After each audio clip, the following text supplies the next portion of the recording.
čo postupne zmizlo za posledných 10 rokov bez toho, aby si to ľudia všimli. Preložil a daboval kanál Redditoviny. Pohodlie a dostupnosť, čo nám sľuboval internet v 2000 a 2010 rokoch, nám postupne berú preč. Kúpil som si pred pár rokmi sériu jedného seriálu na Amazone a oni zdá sa nejako prišli o práva na originál. Takže teraz mám prístup len k dabovanej verzii, ktorú nemám rád. Ten seriál je teraz dostupný len na streamovacej službe, ktorá u nás neexistuje, takže som si zaobstaral VPN. Len aby som zistil, že tú streamovaciu službu nemôžem zaplatiť bez drbnutej kreditnej karty. Takže som si teraz opäť objednal celý box set, presne ako pred 15 rokmi. Nie sú to len tie streamovacie služby. Pamätám si, keď boli časy načítania webových stránok téma, o ktorej sa hovorilo pri prehliadačoch. Ale teraz každá stránka, ktorú otvoríš, vyžaduje, aby si strávil 2 minúty zatváraním 5 právnych otázok a vyskakovacím "chcete sa zaregistrovať" bludom, pričom krížitka na zatvorenie sú za každým schované na iných miestach.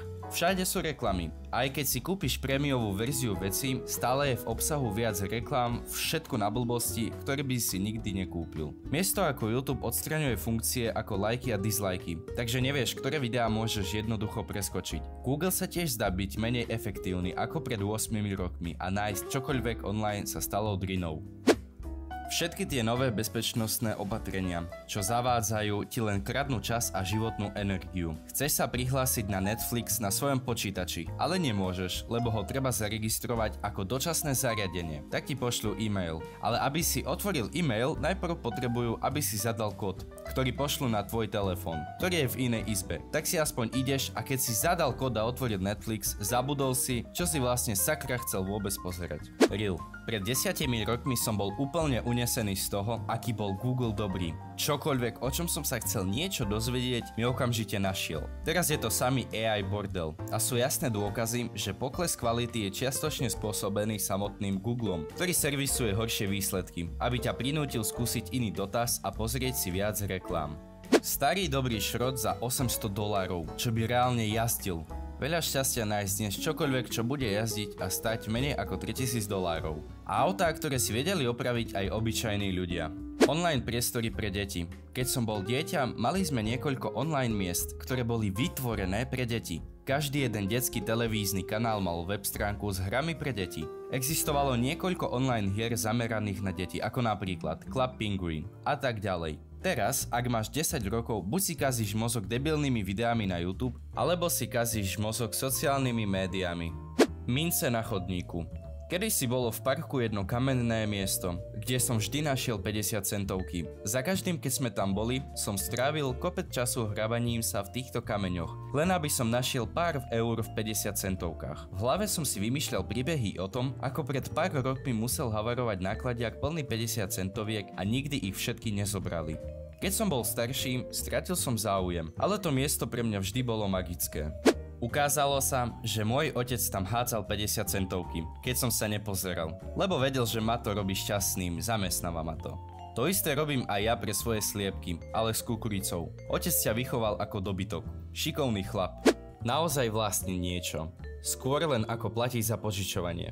Je to tak, nechcem platiť za subscribe, ja chcem vlastniť. Primerané ceny fast foodu. Podniky 24/7. Covid ich zabil a zdá sa, že mnohé z nich sa už nevrátia. Moje lokálne fitko sa zatvára cez víkend o 7 večer. O 7! Bože, tak mi chýbajú tie behy o 2 ráno. Skype. Je to vážne úžasné, že sa tento poskytovateľ videohovorov vyparil počas korony. Reálne nič som o Zoome nevedel, kým neprišiel Covid. Schopnosť prečítať a pochopiť niečo dlhšie ako jeden odstavec. To je vážny problém. Mám niekoľko študentov, ktorým idú zle čítanie s porozumením, lebo texty o veľkosti článku sú príliš dlhé. A to nie sú lenivé deti. Niektoré z nich sú veľmi dobré v iných aspektoch svojej práce. Všetci hovoria 3 jazykmi, ale podľa vlastných slov jednoducho nečítajú. Nemyslím tým, že nečítajú knihy. Myslím tým, že nečítajú ani články v časopisoch, noviny, ani webové stránky. Doslova čítajú len komentáre na Instagrame a podobné veci.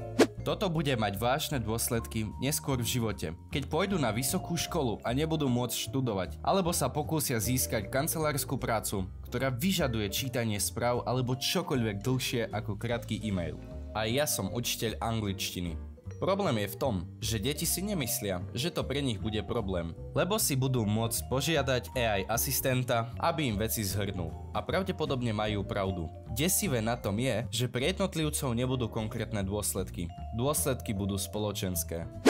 Kvalitné oblečenie a nábytok. Všetko je preglejka a polyester, dokonca aj v tých lepších obchodoch. Edit. Myslel som MDF a iné drevotrieskové dosky. Farby v McDonald's. Alebo akýkoľvek reťazec spodníkov a tiež architektúra. Teraz sú to modulárne šedé krabice. Už žiadne pizza huty s červenou strechou. Detstvo. Ako rodič mám pocit, že bojujem s veternými mlynmi, keď sa snažím udržať naše deti bez obrazoviek. Deti sa potrebujú naučiť, ako sa hrať, ako komunikovať s inými ľuďmi. Už ani nechodia von hrať sa s kamarátmi. Všetko je online. Schopnosť viesť rozhovor s ľuďmi, ktorí majú iný uhol pohľadu. Dnes sa zdá, že každý chce len potvrdiť svoj názor. Je príjemné cítiť sa potvrdený, ale ja som mal pocit, že som sa skutočne zlepšil len vtedy, keď som musel poriadne obhájiť svoj postoj. Ide o to, že len ak dokážem riadne podložiť svoje nápady, môžem povedať, že naozaj rozumiem tomu, čo hovorím. A ak sa mýlim, naučím sa niečo, čo som predtým nevedel, alebo prinajmenšom lepšie pochopím, o čom hovoríme. Myslím, že tento posun nastáva preto, lebo veľa ľudí vníma rozdiel v názoroch ako výzvu, namiesto jednoduchého skúmania inej perspektívy.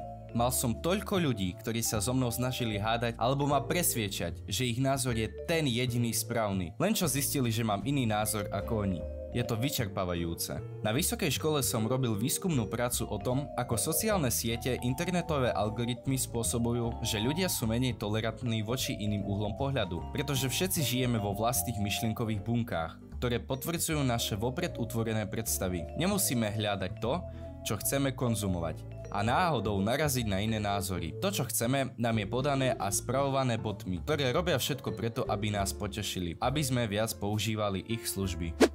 Noviny, žurnalistika, pravda. Presne toto.